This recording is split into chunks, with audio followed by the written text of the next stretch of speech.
the impact of the QMC on the health of not only people in Nottingham but the people of the East Midlands has been enormous and far greater than most people would realise today, I think.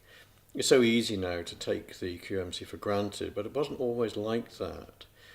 And the reason the QMC was built where it was, I think, is important. The reason that the then new medical school was put where it was is all very relevant to this. Because back in the 60s, the government of the day, not for the first time and not for the last, were worried about whether the country was producing enough doctors of its own rather than importing doctors from overseas, a story that we've heard again over the years. And they decided that there was a need to train more doctors in England.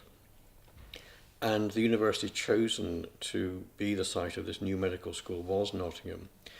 The reason that Nottingham was chosen was not just that the university was good and the university was keen to have the medical school. The more important reason was that on all health indicators at the time, and we're talking now mid-1960s, all health indicators at the time, Nottingham was the bottom of the pile. And it's hard to imagine that now, but it was really a very poor part of the country in which to live in terms of health outcomes.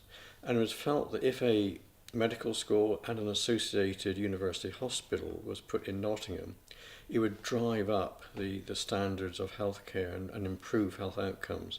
And of course it's done that to an amazing degree, which we now take for granted. We take for granted all these highly specialised units. We take for granted people being flown in by helicopter. We take for granted that Prince Charles came here a few years ago to have his arm fixed. All that we take for granted, but it wasn't always like that.